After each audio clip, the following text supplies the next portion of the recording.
glad to have all of you joining us. This is our first virtual event, and it is a pleasure for us to have you. I would like to thank the college management for being very supportive of the activities that we conduct as a part of the club. Thank you. I'm sure all of you may recollect the primary goal of developer student clubs is to solve local problems, coordinate and help local businesses, and grow as a community. And to do these, we have to be up to date with current technologies which are being used in the industry. Which brings me to the topic that will be covered today, Tech 4.0. As all of you know, we're in the midst of a revolution that is taking place right before our eyes. We're witnessing wonders that are being done with the help of technology. Technology has improved and has significantly contributed to many fields, namely the agriculture industry, the mechanical field, the field of biotech, and most importantly, the advancement of the healthcare industry. It is important that we as young computer science enthusiasts be aware of the technologies that are being used in the market today and should start our preparations in becoming industry ready. It is an honor to have Dr. Sankaraiah Sreeramula as our chief guest. He will be speaking in detail about Tech 4.0. He has such a busy schedule, but has still gone out of the way and has taken out time for us to interact with us and share his knowledge. We are truly honored to have you, sir. It is really a pleasure to talk to you. Moving forward, our strategy lead will introduce the man of the hour. But before that, Chairman, sir, would you please share a few words and address the gathering, sir? Sure, yeah. Thanks, guys. Thank you, sir. I don't know all your names, so I think when you have community lead, add your name at the bottom so I can address you by name too. So sure. all the leads, I would first of all congratulate all the students involved in this, in the initiation and the beginning of the developer student clubs at CVR, and then also congratulate all of you guys for getting it started and also having this first virtual meet. And also wanted to especially thank Dr. Sankaraiah Sreeramula sir, who is joining us from Indonesia. And also I think I'm happy to note that he was also a former Intel staff member, just like I was about 14 years ago. So thank you, sir, for joining. And with that, I will wish all the students, members of the developer student clubs, that you take advantage of whatever technological solutions, the tools that you have as part of this community network, and make full use of it and develop solutions for the local market needs. With that, I thank the organizers for giving me this opportunity. Thank you, guys. Thank you so much, sir. Thank you so much for addressing us. Strategy lead, sir, over to you. Please introduce the man of the hour. Yes, sir. Thank you very much, sir. I am profusely overjoyed to take the opportunity to introduce the chief guest, Dr. Sankaraiah Sreeramula sir. He is currently the chief data scientist at APP Sinarmas Group in Indonesia. He is an accomplished data scientist and an AI leader with over 13 plus years of experience in innovating and bringing new AI and data science projects to the different industries in both public and private sector.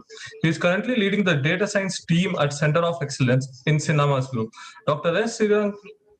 Sankaraiah received his PhD with 10 ISI journal publications and the Best Thesis Award in Information Technology from Multimedia University, Malaysia. He received his Master of Engineering in Embedded System Electronic Technologies from Anna University, and he did his Bachelor of Technology in Electronics and Communication Engineering from JNTU. During his research tenure as an Intel researcher, he was selected for the Best Brains in the World Scholarship instituted by Department of Education, Government of Malaysia. This scholarship is issued to outstanding researchers in Malaysian universities. He was also selected as an young AI expert from Malaysia to attend the world's top 100 AI artificial intelligence researchers meet in Italy, which was held in 2016. Till now, he has filed 1 patent, published 2 book chapters in Springer Verlag, and also has 18 research publications in reputed ISI journals, and also worked on numerous AI projects which constituted a business growth of more than $500 million. He has delivered more than 10 hands-on workshops, invited talks and keynote addresses in various universities, and having said that, we are fortunate to be part of his session delivered by him in his career. Thank you, sir. Over to you, sir. Thank you.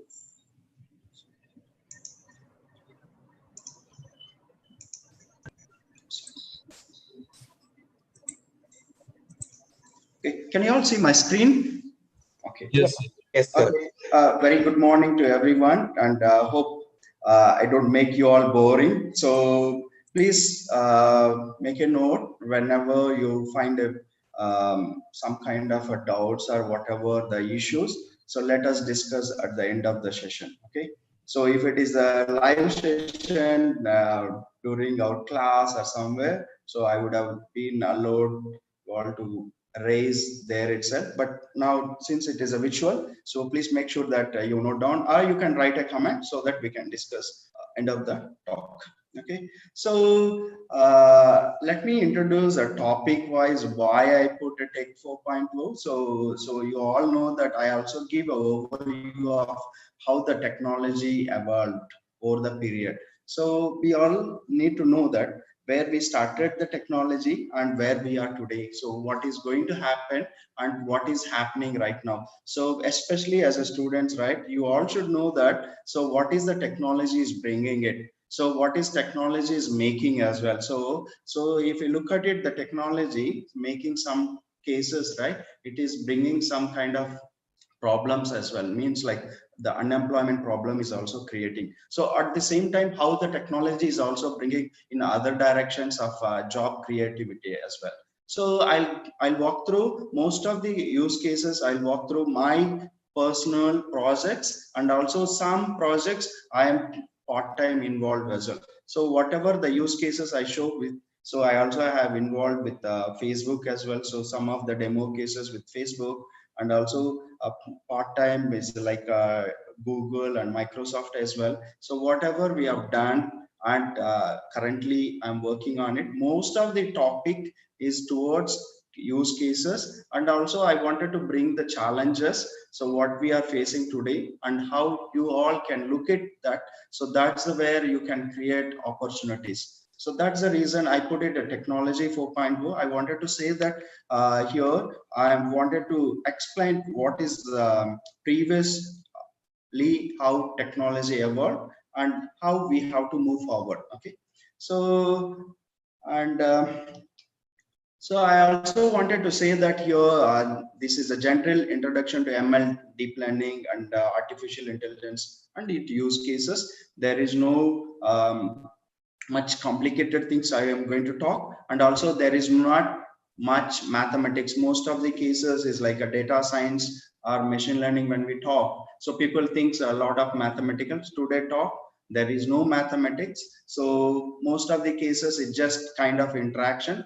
So what I've worked, so it's just kind of a sharing and bringing awareness. That's it. Okay. So before starting my talk, I also wanted to introduce myself, who am I, and what I do it. Okay. Okay. So as a data scientist, right, what we do is we always narrate insights as a data stories, because we all know that humans, we all like the stories than any of other things. So if you have a stories like movies and so on, right? So when you wanted to read a book or something, also you may have some kind of, at one point of time, you usually get a boring. So if it is a story book, you used to like it. And also if you want to watch a movie, so you also like it. That's the reason whenever someone approach me also asks is like how to learn faster. So I always tell to watch a YouTube videos. So means like a human psychology and tendency uh, to the story format. So or some kind of visual purpose. So that is what is like a data scientist. What we do is we take a data and we make it data simple and simple. Okay. So and next thing is we also generate a stories from the data. So it could, and again that stories should be insightful and it should be meaningful and it should be engageable and it's also should be automated as per the business oriented it's concerned. So we should be, it should be concise, it should be insightful, it should be engaging as well. The business user, we should engage it and it should bring some kind of automation as well. So this is what data scientists normally do it. So for a data scientist, we also used to require mostly combination of skills like mathematics, bit programming, and also some kind of business orientation. So means like how we bring it into business insights. So means like you need to think as a salesman or you need to think as a business person. So that's the way data scientists work. So overall, if you see in nutshell, right, what we are trying to do is we are not trying to compete with anyone. Like technology, like a software engineer and all, they used to bring some kind of a competition of replacing and some things. So as a data scientist, we don't do that. So as a data scientist, what I do is I always try to shape the industry. Whatever the business we do it, we try to help and enhance the business process. Okay, this is what overall, if you tell as a data scientist do. Okay, so also is like one of my biggest achievement of the project is like my whole career. I can say that is like it is a $300 million plus project. So it's a huge plantation of millions of hectares of land. So we have to remotely monitor and to make users simpler and better to usage. So this is the one of the project. I can say that this is the overall we are reaching to the field workers, how we make their life easier. Let us walk through. This is a 2 minutes video. In my sessions, like most of our projects, I put it a summary of videos. So I will be playing around a few videos across the presentation. So this is just 2 minutes. This is the one of our project. It's keep going on. So it started in early 2018. So we take drone images, and also we are also taking a satellite images. So first high level we take satellite images, then later on we also take Sir, maybe if you can share the sir, if you can mute the video because we are not able to hear you. Sir. The sound of the video is also playing. Okay, later on actually audio required. Okay, it's okay. So other video.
So actually the overview of that project is so we captured the drone video, drone images, and it's automatically, once the drone captures it automatically through cloud, it uploads to the server, and server keeps tracking of images. So whenever the new image comes, it automatically checks is like what age group of the tree and what kind of a species it is. So depending on species and age, different kinds of algorithms we develop.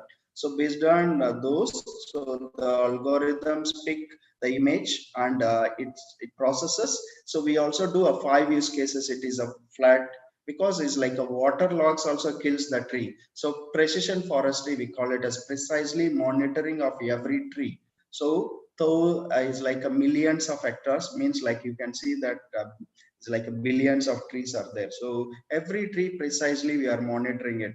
So what we are trying to do is we find water logs. So if any water logs, also we find the coordinates, and coordinates also we send an alerts. And also weed means is a wild plants grow in between the trees. So that also kills the trees. Also it's consumes all the nutritions of the trees. So that is a one thing we, and also is a tree diseases. Tree diseases, some of the trees have diseases. Um, so what that does is same like corona, it spreads through roots. So we also need to identify that tree. So we also need to send the location of that tree so that the person, field worker, and go and kill that tree. So this is, and also we also count the trees. We also identify the blank spots where all the trees are dying at. Trees also we count over the period what's happening in the field. So these are the 5 use cases we working on that. So that is the one of the biggest project so far in my career. Okay, so that project is mainly is like we are bringing top to bottom visibility, and also we are bringing a lot of feasibility to the users as well, so they can go easily to the field and verify it instead of verifying overall compartment. They can go and look at the problem areas. So when we look at it here, industrial revolution. So over the period, if we look at it from 18th century, the industrial revolution has started different versions of it. Today we are in industry 4.0. So if you look at it, the industry 4.0 mainly brings cyber physical systems. When you compare with the 1970s and today, so the only the industrial revolution changed is previously also we were using electronics, and now also we are using kind of electronics and IT. What made changes is previously human used to control, now the human controlling is becoming obsolete. The systems itself by themselves, they are communicating each other, so that we can call it as IoTs or whatever you call it as. Okay. So again, a concept of industry and technology 4.0 is similar, because people talk about different names, and all, if you look at it, industry 4.0 or technology 4.0, so mostly the technology playing a major role. So the technology advancement is bringing. So as you can see it, all this lot of 3D printers, IoTs, virtual reality, and so on. You can name on. It's like if you keep name on, there are like tens of it. The technologies are coming up. So again, if you look at it all together, we can call it as a big data, because everything together. So we are storing data. So today everything is becoming a data. So all the data we call it as big data. So again, if you look at it, the big data, the definition of big data, the Google chairman, he has given his code. So till 2003, the generated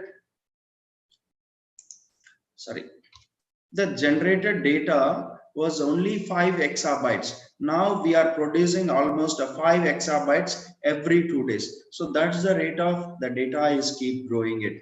So also the challenges, if you see the big data, right? So it's like a high volume of data. So high variety of data, if you take a Facebook, Twitter, and so on. So high variety, you and me type differently. So same sentence also, so everyone type differently. So high veracity means like uncertainty of data as well. So there is certainty is always less. So again, velocity, it's the velocity of data is receiving. If you look at it, last year's survey in Facebook, every second 18 millions of messages are popping up. So same thing at tweets is also per second is coming around 1.2 million tweets. So this is last year's survey. You imagine it's like in COVID, it could have been tremendous data. So also if you look at it, the industry 4.0 is also bringing a big data analytics. So means what it does is, so over the period, the business intelligence is moving towards the advanced analytics. So means what happens is initially business intelligence started descriptive analytics. Here means here only we find the insights, means like what has happened. So they don't care about what is going to happen and why it is happened, all those. So first initially the business intelligence started with what has happened. Most of the businesses even today, they only looking at what is happened. So and moving forward, they bring it to a predictive analytics. They actually, the people look at it not only what happened, so they also wanted to look at it why it is happened and what will happen next. So this is what predictive analytics. So when it comes to the prescriptive analytics, is like not only what happened, why it happened, and what will happen next predicting. And also, so it is also tells that which decision need to be taken, what action need to be taken. For this prescriptive analytics, one of the good use case is the Google Maps. So the Google Map, if you look at it, if you enter the source and destination, location, it gives us a 2-3 routes. Means it's not only tells the prediction of the route, and it not only tells the prediction of time, it tells the optimized route. If we go this route, it will be this time you can reach it. So, and also it tells that this many kilometers. If we go other route, so that is the optimized decisions also it gives. So prescriptive analytics is the latest version of only certain use cases only the people are using it. So it's yet to come, because a lot of industrial things, so automatically communicating each other is also becoming difficulty even today. So next thing is the overall organizations is to get large data and how to harness the data and to get a better decision. This is the biggest goal of most of the organizations. So the decision making is becoming a challenge day to day. So if you look at it overall, the differences between artificial intelligence, machine learning and deep learning, and also data science. So if you look at it, this Venn diagram, it clearly shows, right? So if you look at it, artificial intelligence is the biggest and biggest thing here. So is a machine learning, and if you look at it, machine learning is a part of artificial intelligence. Deep learning is a subset of machine learning. So here, the simple definition of AI is always whenever any system or machine which mimics the human behavior. So means like the system or a computer or it acts as a human, then we call it as that as a AI system. You can call it as a robot, you can call it as a computer, and so on. So even your mobile is doing a lot of things today. So it's behaving a lot of AI tasks. So also machine learns not only the behavior of human, it uses some kind of past history of data. So that is where it brings a statistics in it. It builds some kind of a probability of statistics and uses some kind of intelligence and gives us decisions. Deep learning is, it goes bit narrow term. It uses some kind of a neural networks. It's just like our human brain. So then it takes a decisions. So if you look at it, the data science, which is the combination of all three, like artificial intelligence, machine learning, and deep learning. Okay.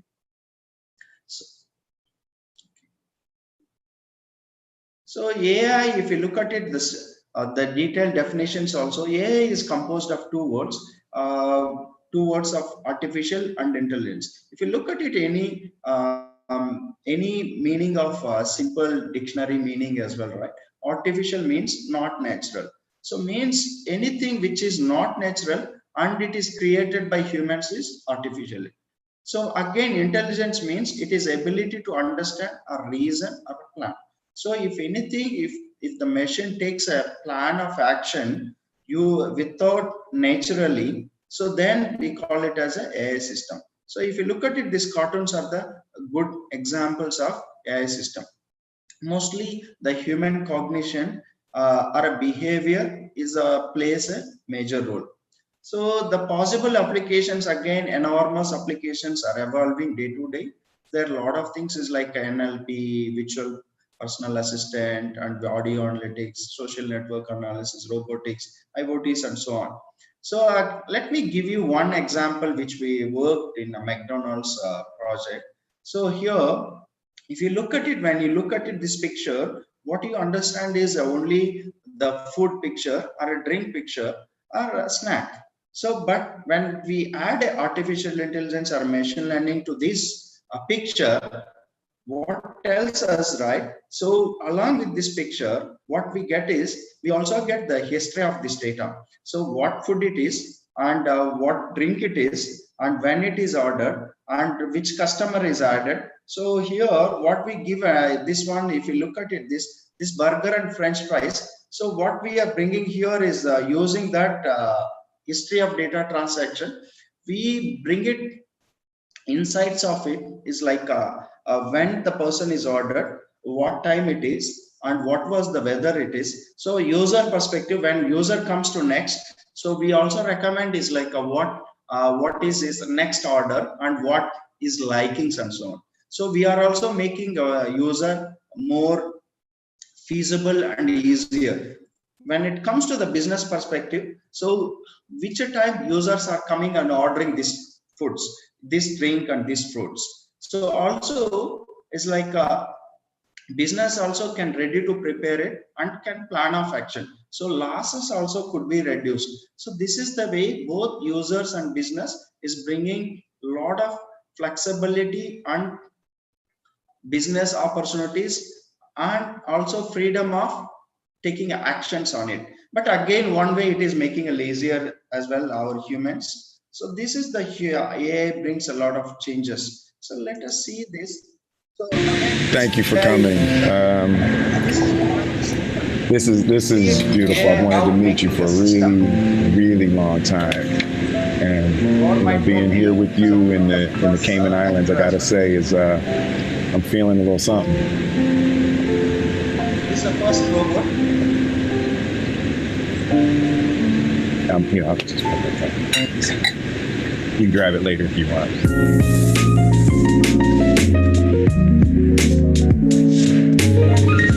Hello, Will Smith. It's nice to meet you, Sophia. Let me tell you a joke. This is an irrational human behavior to want to tell jokes. What is a robot's favorite kind of music? What? Heavy metal.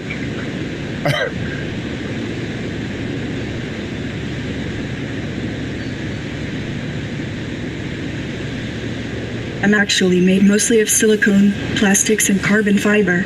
Also, I prefer electronic music, but I don't mind 80s hip hop. Well, you know, I made some albums back in the 80s hip hop. I have heard your songs. Not for me.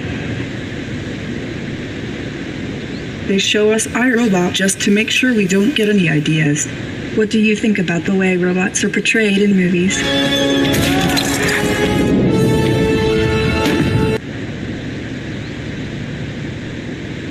I like robots. Sophia, can I be honest with you? I don't know if it's the island air, you know, or the humidity, or you're just so easy to talk to. You know, you got a clear head, literally.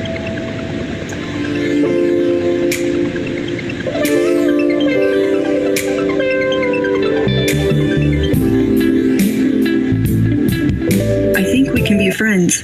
Let's hang out and get to know each other for a little while. You're on my friends list now. Yeah, I read that wrong.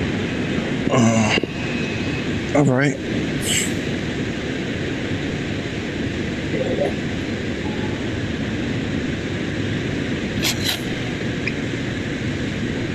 Oh, whale. I just saw a whale. Does your head fog up in this kind of weather, or no? It's cool.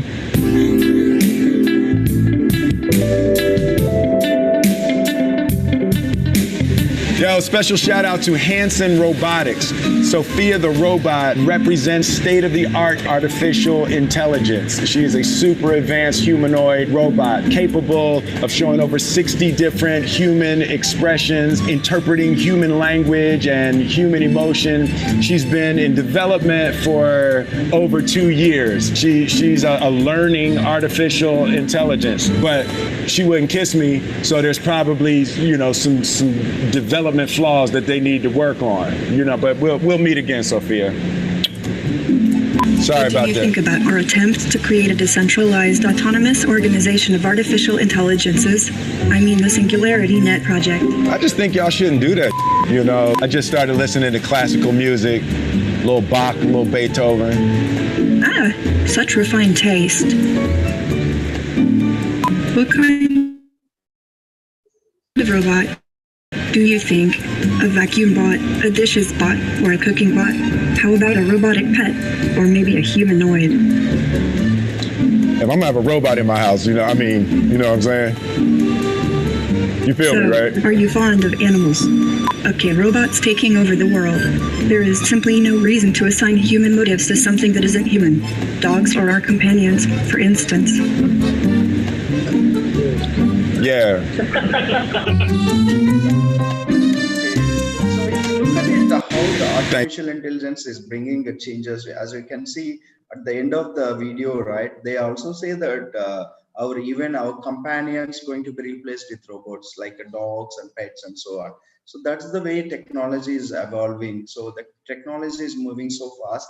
So we also need to be changed according to the technology. Otherwise, we will become obsolete. So let us look at it. The cost of how the AI system is also becoming cheaper and cheaper. As you can see it, last 5 years and 5 to 7 years, if you look at it, majority of things, including the solar energy, right? Last 30 years, it is drastically changing of the price.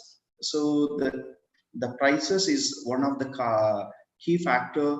We are moving to the technology. Is like a lot of things are becoming cheaper. If you look at it, even our food prices are keep increasing, but whereas our technology cost, compare our mobile chargers or also like electronics, any devices, right? The cost is keep dropping. So if you look at it, the driverless taxis, so even though the Uber introduced in 2016, now most of the world is moving towards driverless cars, also driverless trucks and buses as well. Germany and Europe, a lot of vehicles are already started using it, driverless trucks and driverless buses as well. So you all know already the metro trains is also running. Even our neighbor countries like Malaysia, Singapore, and also the working, all the metro trains are driverless. So also, if you look at it, the detailed machine learning as well. So it's normally uses computers to learn without explicitly programmed. Means you don't need to write a detailed program here, like how you used to write a C and C++ program. That is where machine learning, you give the data, you give the human initiation to that. So the system learns it. So because we already have ready-made algorithm, the algorithms learns from the data and gives us some kind of insights. So again, if you compare with traditional programming languages and the programming languages we use in machine learning, the Python and R. So even recently they also releasing kind of like new languages. So though even those languages also, right, all are scripting languages. These languages are not required to learn a lot of details of it. If you take any C plus or C Java program, if you simply wanted to print a print statement, minimum lines you have to write 5 lines of code. Means like you have to define the header, and you also need to define your libraries, and you need to write starting function and middle function and also ending function. If not, the system gives an error. Whereas it comes to the machine learning programming language, all use a scripting language. You just write if anyone knows the Python, you simply write print inside the bracket, so it gives a print statement. So that is the simplicity is bringing machine learning as well. So the process here is like we always do, we gather the data, explore the data, then prepare the data. All this a process, but it's not the complication like programming we used to use it. So if you look at it, the tree structure here as well, right? How the machine learning is evolving as well. So it is a different fields like complementing fields and learnings of fields, technology fields, and also is like an overview and elements. So how this evolving? So it's like a problem categories. Problems also, if you look at it, classification, clustering, and so on.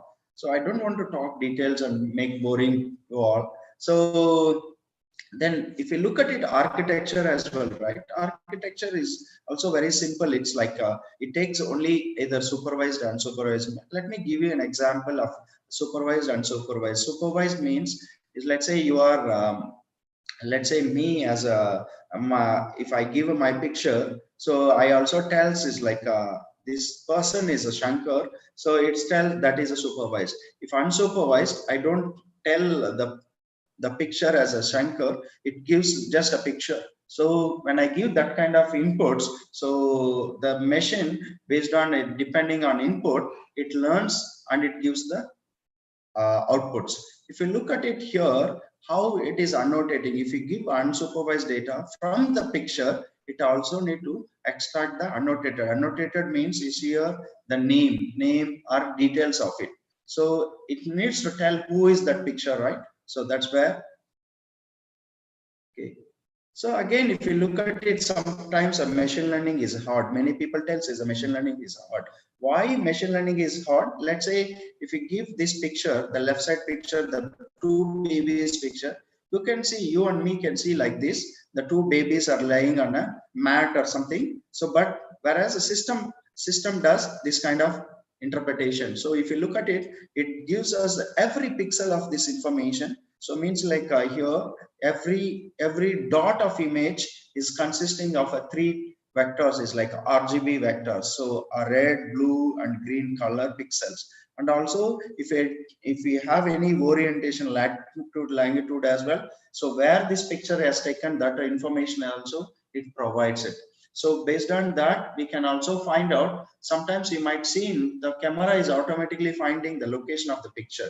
So means like the location, latitude, longitude, the laptop or your mobile or whatever the device it uses. So automatically it finds the from the picture, the latitude, longitude, and gives the picture location. So that's all the information ML looks at it. So as a human looks at it, only we look at it, the babies, we don't care about it. But whereas ML looks at a lot of information. So again, machine learning is also hard. Again, if you look at it, 3 looks as a human, right? Is if you look at it, sometimes we easily can recognize it. It's Apple, it is Apple logo, and this is a peach. Whereas system is concerned, it might not know. So what is Apple and what is the peach? So we have to give, these are the labels, we call it as annotations. So this is Apple, it is a fruit, and it is a shape is oval, this kind of things. So again, if you look at it, a cat. So let us explain about a cat and dog, how the system AI and machine learning takes input as well. So if you look at it, this cat, it only takes the muskers of it. So then also some of the key features of the cat and uses machine learning system and tells us a cat.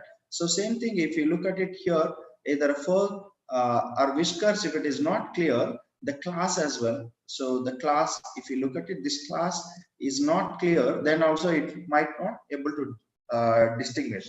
So dog is as well same thing. So how the dog picture is distinguished, if you can see it, it splits into this kind of pixels. So it splits and finally it aggregates and tells it is a dog or cat. So that's the way machine learning is always. And one more thing is like compared to the human, right? Human is subjective. Objective way we cannot give it, is whether it can be explainable.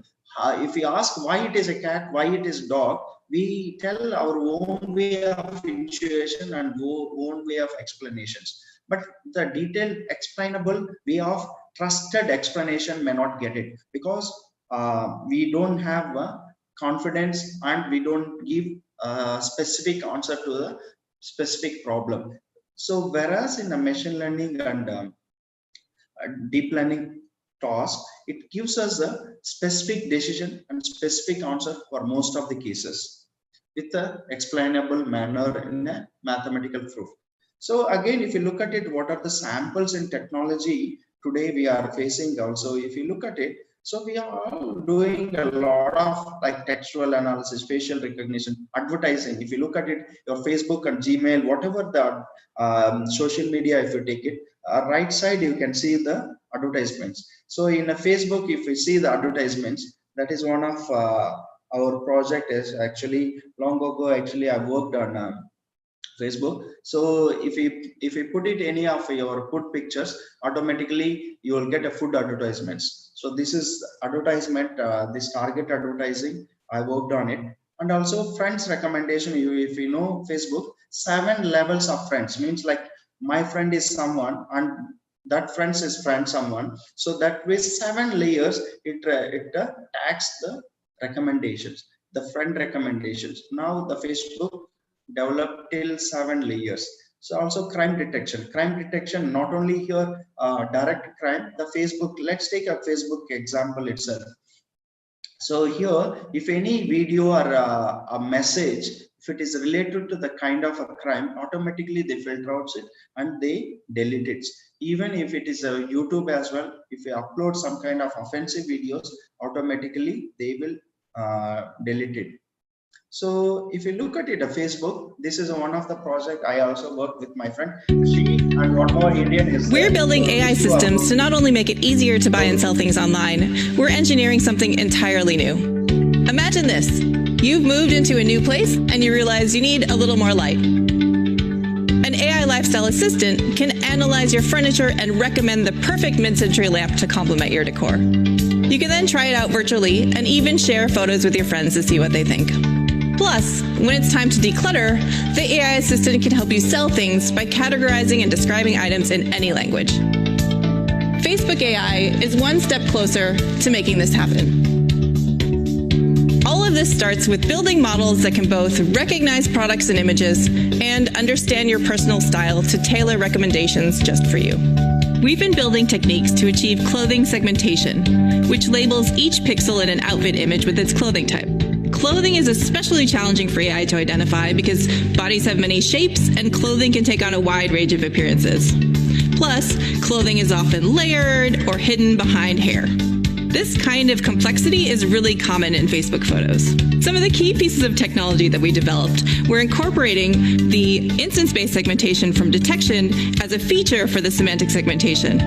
This allowed us to incorporate global information from the detection into the local decisions that we're making in the semantic segmentation. This system was optimized end-to-end for greater accuracy. Our segmentation technology will help unlock experiences that were previously impossible. For example, we're building a system that can look at a picture of your outfit, segment each piece of clothing that you're wearing, and ingest them all into a digital closet, allowing you to shop anything in the context of what you own. This essentially open sources fashion for everyone. Now I'd like to introduce you to my friend Sean. He'll show you how we're improving the way people find what they want to buy or sell at a billion scale. Thanks, Tamara. I'm excited to show you how our latest product recognition system works. Some models might work well in fashion, and others in home decor. But a truly scalable system needs one model that can correctly identify millions of products across all fine-grained categories. A big challenge of this is aggregating multiple data sets to train one model. We created a universal product understanding model that's trained with 83 loss functions on 7 datasets. For some of the tasks that are really difficult, you need to apply a very large weight on the loss function, and you need to apply many images for every batch when training. For easier datasets, you can use a small weight and just a very small number of images per batch. We then scaled this up across all different datasets, and then we figured out a way of how to combine everything at once without compromising on any one of the tasks. We use weekly supervised learning, where a model is arranged in a feedback loop to automatically create additional training data. So here's an example of an application. Say someone lists a rug for sale, but they didn't describe it well, or they speak a different language than their potential buyer. All you have to do is take a picture. Our model automatically fills out the metadata across fine-grained product categories. With our predictions, we're able to recognize 90% of carbon material attributes for home and garden products, up from 33% just a few months ago. And this is just the beginning. Here's Manohar Palluri. He's going to share a little bit about how he got here and the road ahead. Thank you, Sean. When I joined Facebook 7 years ago, state-of-the-art AI systems couldn't even understand if a person was in a photo. Today, we can understand whether the person is wearing a collared shirt, layered beneath a leather jacket, even if half their body is hidden behind a desk. We have pioneered big bets like learning from billions of hashtags, Mask RCNN, and Detectron to get this far. Combining the best computer vision technologies with language understanding and social-first experience at a scale no one else can is what makes it possible to exponentially improve shopping across Facebook's family of apps. But these are hard challenges. We want machines to understand the way humans do. To build our vision of a truly intelligent and personalized AI lifestyle assistant, we need systems to reason and understand relationship between different things. And this needs to work for everyone's subjective preferences globally. What's most exciting is that working on this technology will power future innovations like AI lifestyle assistant, AR glasses, or even new applications that we have yet to imagine. Okay. So when you look at it, the problems of which my friends discussed, right? So it's all like today's world is like what picture we upload. So normally these are the people are looking at it. So sometimes we are becoming a lazier and lazier. So that is also bringing advantages to the business people and also bringing the advancement in the technology as well. So if you look at it at Google, so we looked at the Facebook side, let us look at it at Google. Google as well, if you look at it, machine learning, everywhere the technology is like, if you write in a Gmail, right, the smart query, the smart system, smart reply as well. So when you start good, immediately it gives is a good morning, and also it's like automatically the next sentence, next possible word, it automatically gives. So also is like a Google Pixels, is like Google Photos. It also automatically assigns and also which picture is which group and so on. Also Google Maps. A lot of things is like YouTube is also, you search something, so relevant videos, it's pop-ups. So, and also if you look at it, Google Translate is also is a machine learning application. The Google search, a voice search as well. So also Google Photos, Gmail smart reply. So, and also Google Maps. Let us look at it, some problem solving approach in a machine learning. If you look at it, this picture, right? Normally, if you look at in this picture, we will be interested a lot of things. But whereas in a machine learning, it takes as a key objects, is like a bus, person, cars. So other things, the rest of things we don't interest. So human, so sometimes is like we may be interested in something else. So the corner which is not visible, we may be looking at. But human perception also sometimes is similar to the machine learning. So the first look at it, we only look at it the key objects. So we don't look at it very corner, what is things and so on. So here in object detection, so the mainly what is the object and where it is present in the image. These two things are very important is always. So again, can you tell these pictures are, these photos are original? So this, if you look at it, these pictures, all are, it looks like real, right? All are, it's all the fake pictures. So this is the system created ones. So this is where is also is a problem. If you human is always the problem is a human sometimes human intuition is very good, and also we feels like we are more accurate than a system. So if you look at these pictures, we can't recognize if same picture authorization, if something, if it gives. So if we get this kind of picture, we may give authorization, but system, it recognizes this as a fake pictures. So that is the accuracy of our systems are bringing from the technology today. So let us look at it. Some OpenAI, you might know here. Here a lot of people are working now towards is GPTs. This GPT is one of the pre-trained algorithms. It automatically learns a lot of parameters. Here like 175 billion parameters. It learns automatically and it gives us whatever. If let's say if we see this kind of a searching, there is a live searching is going on, then something when we type it, automatically it's kind of a Google search. Google search also you need to wait some time, and again you may not get this much information. So this GPT-3, it trains with 175 billion parameters. So it even takes as a Google search as a input, and we are also working for a smart system for this GPT-3 now. So it's like a virtual assistant. We wanted to create it. So we wanted to replace our customer service with the GPT-3. So this is we are working. This is one of the use case we are working on it. So next, look at it, AI for good. So this is like never before. Our world is changing. Faced with some of our most critical challenges, human ingenuity triumphs. Today, the Microsoft AI for Good initiative enables a person with an idea to accelerate it, to give it scale, to create change for the better. Microsoft AI will help our work by empowering people to take action. Through AI for Earth, photos can now help save a species.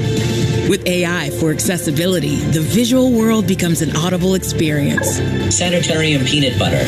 And with AI for humanitarian action, first responders can target their efforts faster than ever before. It feels humbling to know that I'm actually helping another human being.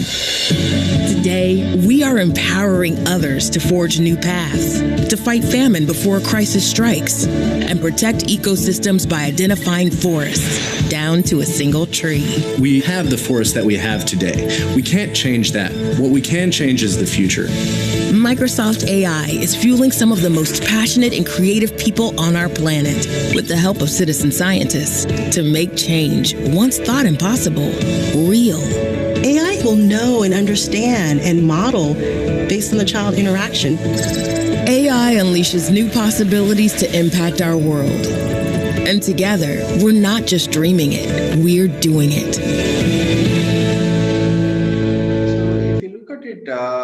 The AI for good, it brings us sustainability. It is for health. It is also humanitarian, also cultural heritage. So we are using a lot of good use cases as well. So again, a COVID dashboard also is one of the Microsoft dashboard. It is also, we also developed our own, is like, this is in our organization. We built a temperature sensor, and I also used with spectacles and without spectacles. So you can see, this is my picture. It automatically recognizes whether the person is having fever and whether the person is having a mask or not. So even if you are not covered, it doesn't give entry to the gate itself. The gate itself, it doesn't open it.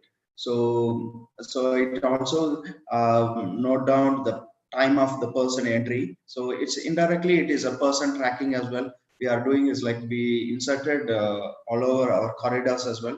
If any person is not wearing a mask, so automatically it note down the person name and so on. So we also have hospitals in Indonesia and some other places, China as well.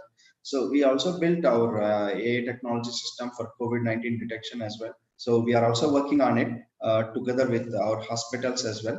So we also written a paper on a COVID-19 trend analysis as well. Also here, we also worked on what are the strategies we need to bring it down the COVID impacts as well. We already working with the Indonesian government as well on this. So what's next? So far I talked, I think it might be a lot of boring sessions. Let's talk about what's next. So if you look at it, so whatever we are talked about, all things that are happened and happening. So this is what is going to happen is like a technology is replacing jobs. Are you ready? So this is one of the video. If you look at it, take driving a vehicle, which is one of the top jobs in most states in America. With driverless cars already on public roads, millions of truck drivers, bus drivers, and taxi drivers may soon find themselves obsolete. In hospitals, hundreds of thousands of jobs are on the line as computers learn to analyze CAT scans and biopsies, deliver low-level anesthesia, and even do surgical procedures. And in restaurants, hundreds of thousands of cooks may be replaced in the coming decades by machines that can follow recipes perfectly without ever taking a sick day or a smoke break. An Oxford University study predicts that within 20 years, 47% of all jobs are at risk of being replaced by technology. That's over 70 million people. And at the same time, globalization is also affecting high-skilled jobs in ways that it never has before. Law firms, for example, are beginning to outsource work to lawyers in developing nations who are trained in American law. These lawyers can do legal research and even review contracts for a fraction of the cost of an American lawyer. Now, just as technology and globalization destroy jobs, it's important to point out that they also create jobs by generating new industries and new markets for American products.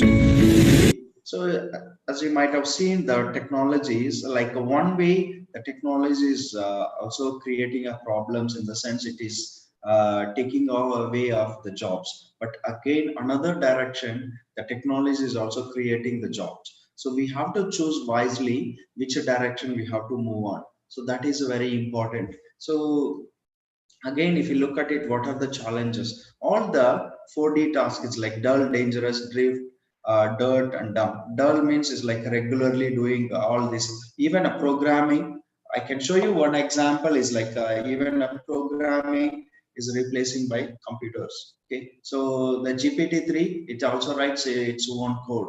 So if you give a syntaxes, it also gives your coding. So you can select Java, Python, and so on. So, but it's not so accurate code. It's still working on it. It automatically runs SQL code and so on. So if you look at it, Oxford University, half of the jobs are going to be obsolete and going to be replaced with the technology. So if you look at it, where to go? So one thing is technology wise. So if you look at it, our curriculums are not updated. So it need to be updated. So need to move on towards data science. So the data science, see, if you look at it 30 years ago, what was happened is our even engineering studies, it evolved from mathematics. So people started all these branches, right, from mathematics and physics. So all our, if you take it a mechanical, it is a combination of mathematics and physics. So if you take a computer science, is also kind of fully mathematics. So every branch of studies, if you take it, so it is a combination of mathematics and physics. It started splitting it. So now what they are trying to do is, again, it is unifying it. That's the reason. So the data science, there is no specific branch more suitable. There is no specific branch. Again. So everyone, so I have a team of a physics graduate. I have a team, my team, the data scientists are mathematics graduates, and even a mechanical people. Even I had a geology, one of my teammates. Also is like economics. So it's like a combination of skills, the data science. So towards a moving, everything is becoming a data science oriented. It could be different narrow down approaches, but data science is a key because everywhere is a data growing. Today's data is tomorrow's money. So everywhere, if you take it your mobile or your computer, if you compare with the last year, how the data is growing, you can imagine it. So then think it of. So if you look at it, if you can recollect back 5 years back, so what was the data last year? If you look at it, recent trends, so how faster we are growing the data. So everyone we are storing the data means we also wanted to get it done. So now you can imagine it, your mobile, you keep on storing the pictures or information. You don't know how to, like, let's say sometimes now you're facing the problem of, so you wanted to, you keep on searching it. So you don't know. So there are technologies are coming. So how we actually can retrieve your thinking. So it's like there is a video saying that by 2069, so how your brain thinks similarly. So let's say you think something in your brain, it reflects to your system. Also, if you are thinking something, opposite person also you can communicate through brain to brain. So it says that after 2069, don't know if fortunate, if I can live that life, I wanted to see that. So it's like the people say that we won't talk each other. So only communication through brains. That is what the technology is growing such a faster manner. Also, the technology shows that even the person is in a far, so you can imagine that person virtually, it can come and hug you, and person can stand in front of you. The virtual logo comes and stand in front of you. That's the way the machine learning is training the systems and training the data and capturing the data and moving forward. So if you want to change your career and if you want to move forward, so you have to learn some data science skill set. So if you are any branch, not at all a matter, if whatever the branch is, even if you think your core branch, you think like you need to work, so you have to know something a data science. That is the status of today's. So again, if you want to learn anything is a data science, the machine learning, the fund beginners, you can choose it gladiator, play ball, or a predictive stock prices. The different projects are there. These are the links. I can also share this slides if you want. So this, if you go this link, you can see all these projects, and also there are tutorials. You can see this is the same link, so you can choose it, what are the tutorials, and also interesting ML projects as well. So you can also choose it beginner level, intermediate level, advanced level. This is the website Analytics Vidya. This one is also a good platform to learn if you want to learn any of ML projects. And also there are, I always suggest YouTube videos. So this is the faster way of learning as well. So YouTube as well, you can learn free. And another one is edX. So this one is also giving a lot of courses. And Coursera also, if you can register 1 week free, and olden days it was completely used to be free, now it's charging. So but first week it is free. You can also register the first week, and you can learn. You can multiple accounts you can create, and you can also learn with free as well. So again, this is another Udemy as well. So this is also not so expensive courses. So again, a data sets, use a repository is you can get a lot of data sets to practice, and StatLib as well. And again is towards data science, Medium. These are the good blogs as well. I also write blogs on data science, but nowadays not active due to busy schedule. I'm also writing kinds of, you can also search my name in Google. It can also pop up most of my blogs as well. So wrap up summary, we covered Industry 4.0, deep dive on AI, deep dive on ML. So again, AI for good and kind of references for study. So one thing is, this is my last slide. I always keep saying this. So here, there are 3 kinds of people always we usually see. Is like those who let it happen. So, okay, what will happen, whatever the fate written, it will happen. Also, there are placements and that kind of people. So I know my relatives are there, my friends are there, I get a job anyway. So that is those who let it happen, those who it might happens. So those are all the people also thinks about a new way. And those who wonder what happened, means if you know what happened, also you can think what to make it happen. So I always think last 2 ones. So I always thinks also what happened and what it to make it happen. So if you think like this, your future can be better. And also is like if you look at it, the right side picture, right, the wise man, so I asked a wise man, tell me, sir, in which field could I make it a great career? There is no answer it. So, but he said with a smile, be a good human being. There is a lot of opportunities in this area and very little competition. So this is the things is like whatever you move, be a good human and try to help whatever possible to the society. These are the key words from me as well. So always think what to happen. So again, don't think too much of a future and don't think too much of past as well. Do your good things that day, that time. So do your best and start with the smaller things. Start with very small. Don't think it's like even 10 minutes if you do it. So you don't know tomorrow and future. So again, what happened also not too much to think. Who make it happens in the sense. So happens in the sense you have to make it that day. So start with a small thing and smart every day small changes and don't think too much of future. I may not get job. I may get that. Overconfidence also don't build up. So that also creates a problems. Sometimes overconfidence also rules out whatever we expect. So don't think too much and prepare and work for tomorrow's, but work for that day. Okay, so you can find me in Facebook, LinkedIn, and also I have my own website as well there, where I usually write my blogs and so on. So mostly data science, and also my hobby is hiking. I used to hiking as well. Okay. Okay, that's it from me. Open for questions.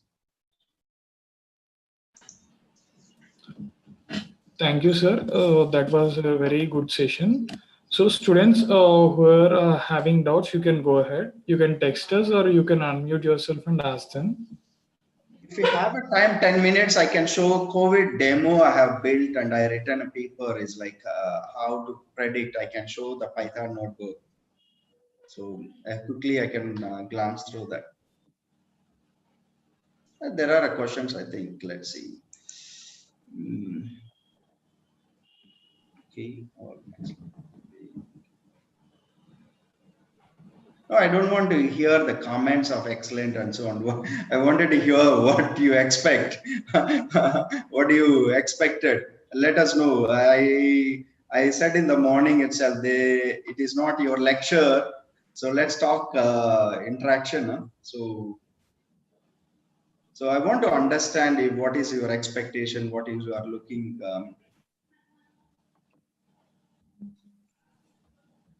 Feel free to ask.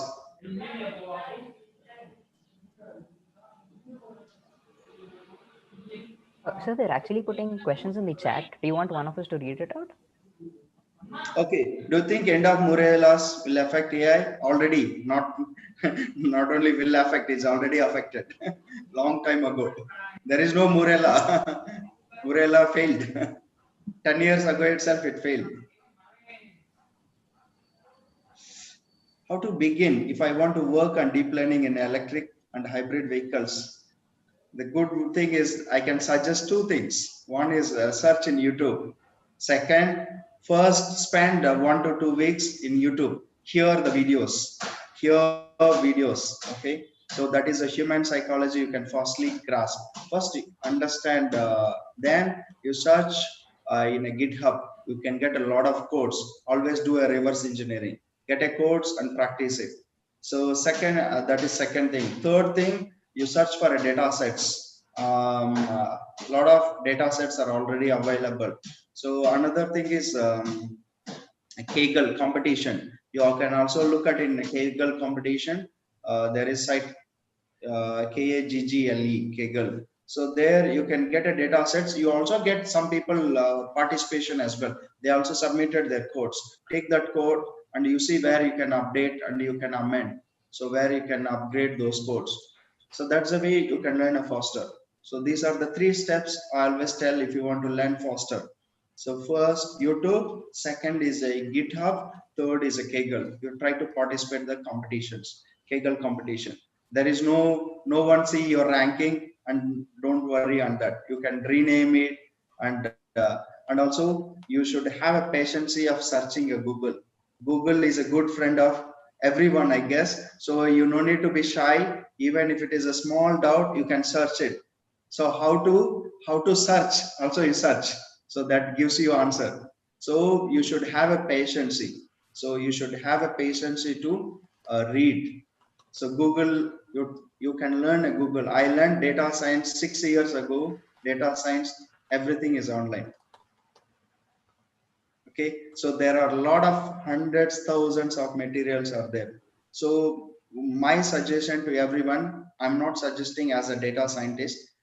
I'm also electronics graduate. I was completely don't like a programming. Even though I worked software industry and all, so I don't like. So I came out. Also, one thing is I don't like much programming. So even if you're liking a programming also, right, it's another direction of data science. So data science, so it is a unified one. So data science is a unified. So if you take a software engineer, right, you will define the problem, you will solve the problem. That is a software engineer does. So data science, not only the problem solving approach here. So what we do is we also give a recommendation to the business. So I'll give you one example. In 2015, I worked. So as like India, like Reliance and more and kind of supermarket sites. So in UK and some of the countries like Malaysia and all, there is a Tesco. Okay, Tesco supermarket, the data analysis, we have to do it. We got a data, so they are asking us to analyze and to give some kind of recommendations for business enhancements. So we have seen the diapers and the Oreo biscuits. So if you look at it, so as a software engineer, what we would have done is, okay, Oreo biscuits are not selling. So as per the records, it shows diapers are selling good. So that's it.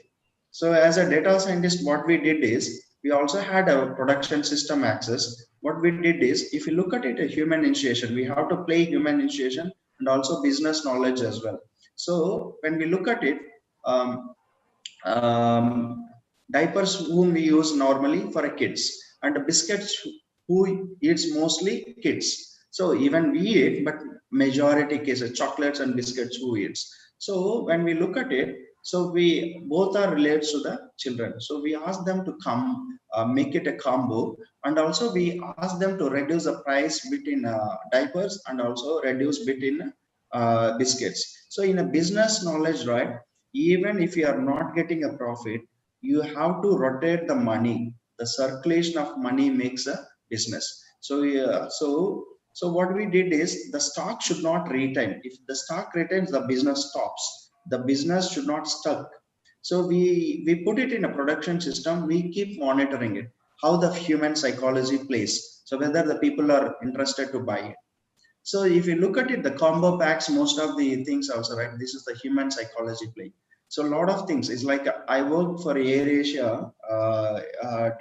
So you might have seen, like we take it clock tick of a person. Clock tick in the sense when you access. So when you access AirAsia website, and immediately you check the price and which instance you gone. That is a clock tick actually.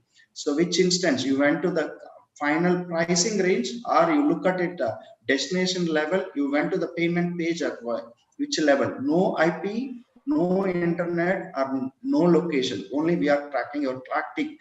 Okay, so based on that, we also see from which clock tick to which browser you jumped, and means like which website you jumped. You went to the other airlines. So which airlines you went, what is the price of that? Immediately that information also we grab it. And when you come second time, human psychology is that, so when you come second time, the chances of booking is higher. Immediately the probability of price is increased. So you will previously, let's say you chosen like 1,000 rupees as a costlier. So next when you come, we make it 1,100, but still chances are booking higher. So this is the human recommendations we play a lot. Do you think neuromorphic CPUs will replace current AI accelerated technologies, and why do you think FPGA based not able to reach the wider market? So one thing is FPGA. See, indirectly FPGAs is also are coming up different technologies now. They are also combining with a lot of neuromorphic CPUs as well. So it is a combinations are coming. Again, you need a hardware for everything. FPGA is also required for everything. So it is not completely replaced, but it is also coming a combinations. And one thing is some extent is going to be replaced as well, FPGAs and neuromorphic CPUs, but neuromorphic CPUs also are using some combinations of FPGAs. What will be future of the other engineering domains rather than that ML and A? So I'm not saying all the engineering domains still exist, but every domain you need some kind of ML and AI. Because if you take even a mechanical, we are working on one of our mills. So the production, we call it as a predictive maintenance. So when the machine is going to break down, we also tell see, not only we identify when the machine is going to break down, we also tell so how long the machine can keep running, because sometimes you cannot give a hard stop because the production may affect. So we tell like, if you do this kind of RPM, if you reduce it, if you can reduce this pressure, it can run some more hours, so that you can find alternative. So this is, we call it as a prescriptive maintenance. We're also doing that based on the past data and present data of the machine behavior. So mechanical, we are using it, and health system is also, we are working on it.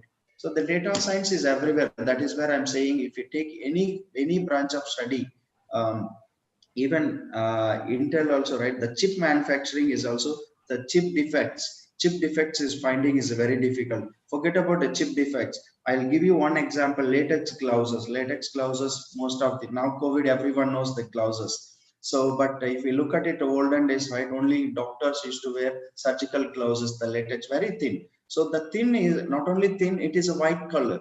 So if you wanted to find out the holes, the defects in a latex glosses, very difficult. This is also a long time ago, 2016, I worked a project. So finding latex glosses defects, the small holes, the way of finding is either you need to fill the gas or you need to fill the water. So that is the way that manually there.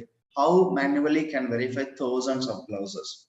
So we put it different sensors and also cameras on top of. So we capture sensor pictures as well, also the video feed, and we analyze it. We automatically, the conveyor belt, we pull it the sensors which are the glosses are defects. So 90% accurately we find out. So even humans were not even 50% accurate, and also time consuming. See, one thing is also problem with humans is sometimes humans are more human intuitive, but the accuracy is very subjective. And again, we are also lazy. We cannot work efficiently over the period. So can you please share the links of courses and projects? The courses, and I already put it in my slides. I can share the slides. You can see that courses. And the projects, I said, right, you can search in a Kaggle and a GitHub.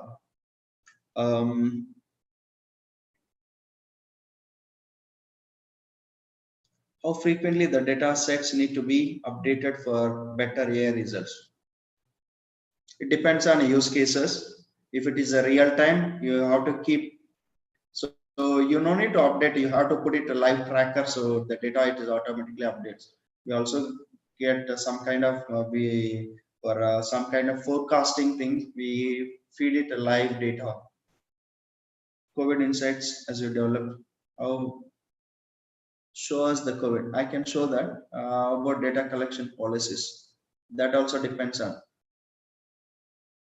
In machine learning, is it good to be expert in one domain, CV, NLP, or have some knowledge in all domains of survival in the industry? So my recommendation: don't go to the multiple things. So you can't travel on multiple boards. You can so first narrow down. That's why I'm saying you choose your topic to search. For that also you search different topics, and you need to get, every person is different.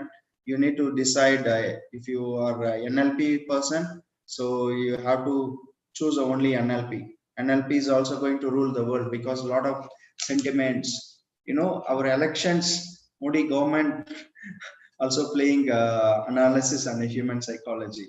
Okay, so lot of places, even Andhra elections also, they had a team. The Modi government has a team. So everywhere, like, people started a human sentiment analysis. So NLP is also going to rule. So same thing, image analytics is also going to rule, because we are becoming a lazier. That is the problem. The humans are becoming a lazier. So humans are lazier, and humans are depending on gadgets. What the data collection policies? It can easily be manipulated with this data, and companies like Cambridge Analytics are using this to change the governments. It's not so easy. The data policies is always a challenge. Some extent we have to believe and move on. Okay, I think I quickly 10 minutes I can share. I already have I already opened and kept. Let me share. Okay, so If anyone not familiar, Jupyter notebooks, please excuse me, I am also don't have a time. So this is the live data set we extract. So we live data set we extract from these websites, and this is the way is a day-to-day we can also India and Indonesia and so on.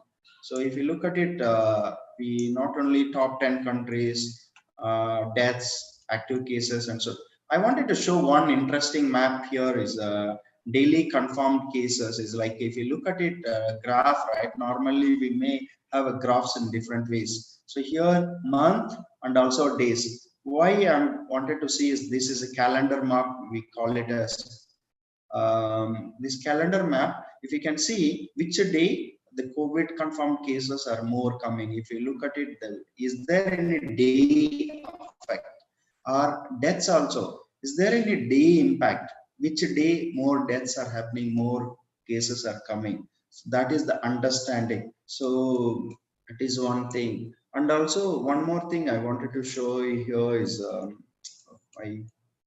something is okay. So each country wise affects, and also I want to show one thing here, the map. Let me get already my okay. This one better is already I made it HTML piece. I can show you here. If you look at it, the country-wise analysis, I wanted to show one thing is a map-wise is like how each country it's spreaded across the countries. So if you look at it here as well, you can use a lot of tools. In a simple Python, we have developed this one. So this all I did it in a weekend work. So see, it's like each country you can also just drag in. You can also zoom in. You can also zoom in your maps, and also here if you look at it, this as well is like confirmed cases, maps, and one more thing I wanted to show the spreading rate as well. It will show you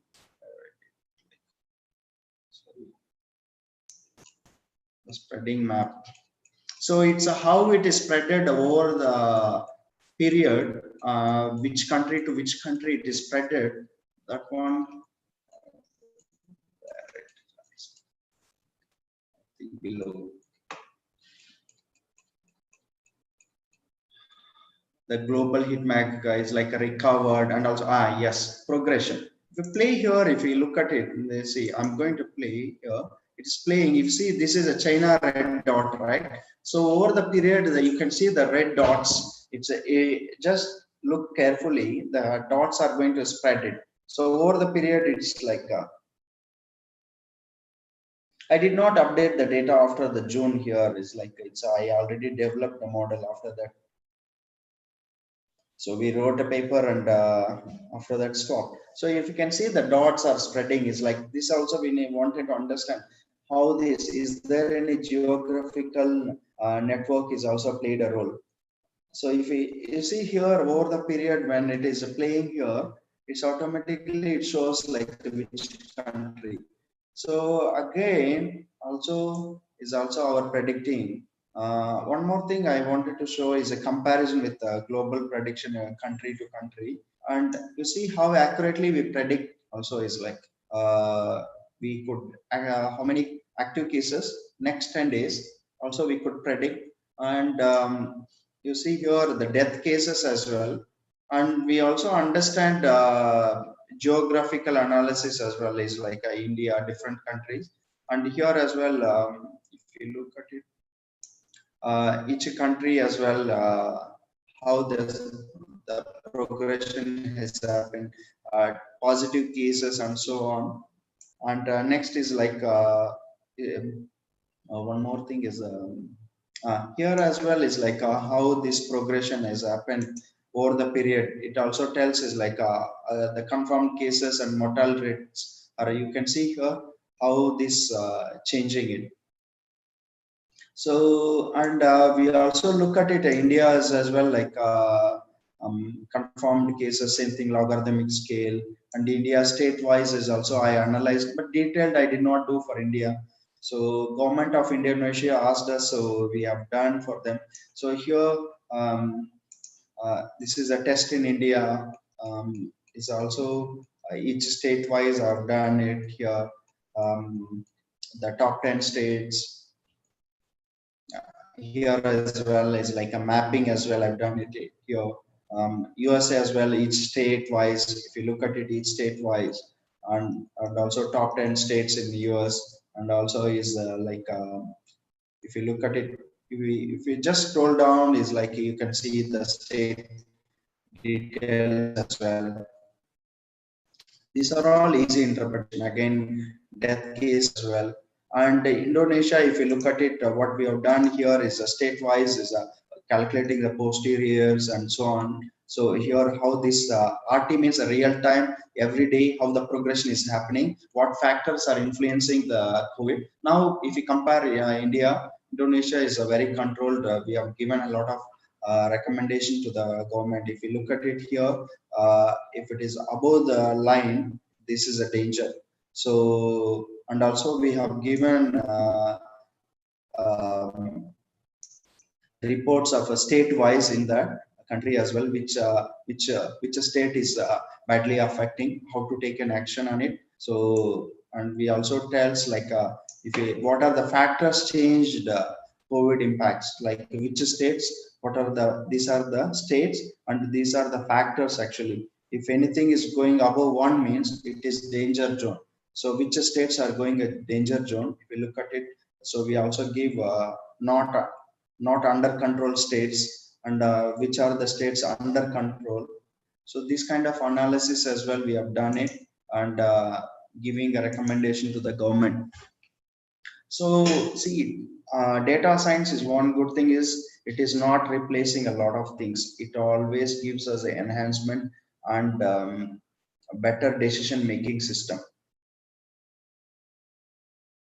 Or enhancing compression rate of data. Now we can only compress data with data, but all the algorithms not working. Can we achieve it? Can we the fictional Weismann algorithm be made in real life?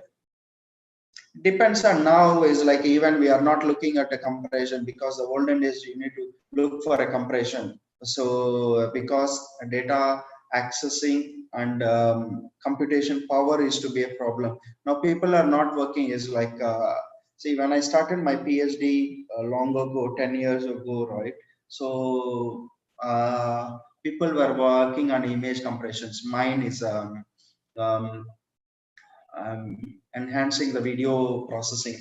So that time people used to work on compression, but nowadays people are not looking at it, because a lot of GPUs are there, high-end computers are there, their capacity is increasing, and also our hard disks sizes are increasing, and cloud is evolving very fast. Now 1 TB, almost 1 terabyte is coming a smaller chip like this. So you can imagine, no need to go for a compression. You have a very big data, you can store it in easily. So people are not working on it. So you don't need required. And also the processing is also, we are also using a high-end GPUs. One GPU card in our computer, it costs 5,000 USD. So we are able to buy and use it that. So those kind of technologies are available. So people not wasting a time on a compression, because it's uncertain problems. Those are all.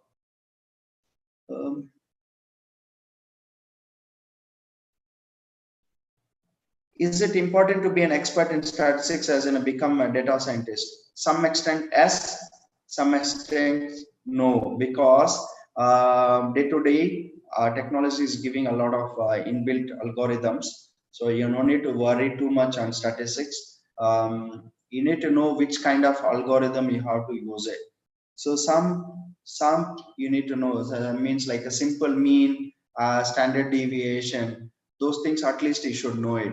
So those things are statistics. Again, I don't wanted too much details of mathematics involved in it. So once you have understanding of a simple definitions. If I get a standard deviation numbers and mean numbers, mode. See, if we get a mode, mean, also is some people don't know. So those are the simple things you should require to understand the data. So how the data is deviating and so on. Sir, thank you, Yes. sir. The session was actually very informative. Further questions, we'll actually share a doc. There are actually a lot of questions that people want to ask you. So due to time constraints, we'll put the questions in a doc. I'll share a doc quickly. Thank you, sir. The session was actually very informative and it was a wonderful session. Women Empowerment Lead, ma'am, please proceed with the vote of thanks. Thank you, sir. Respected and most distinguished Chief Guest of the day, Dr. Sankaraiah Sreeramula, sir. Respected Chairman, sir, Principal, ma'am, Vice Principal, sir, Heads of all department, college management, our beloved faculty, Placement Head Vijayanayar, ma'am, our faculty coordinator Nagesh, sir, and my dear friends. I, G. Ritika, Women Empowerment Lead, on behalf of Developer Student Clubs, CVR College of Engineering, extend a hearty vote of thanks. I deem it a great honor to propose the vote of thanks to our chief guest for gracing today's technical talk. Thank you, sir, for your interesting and thought-provoking address. I must mention a deep sense of appreciation for Dr. Sankaraiah Sreeramula sir's work. Your insightful talk on AI and growing technologies was very informative and impressive. I'm glad you reserved a few minutes to answer our questions. Your answers were very insightful. Thank you, sir, for blessing us with your presence and taking out your valuable time from your busy schedule. Thank you, sir. Okay, thank you. Okay. Thank you, sir. Okay. Sir, can we end the live stream? Sir, is there anything you'd like to share? Sir has left the session. Yeah, okay. Guys, if you have any questions, please put it in the doc. I'm sharing the doc right now.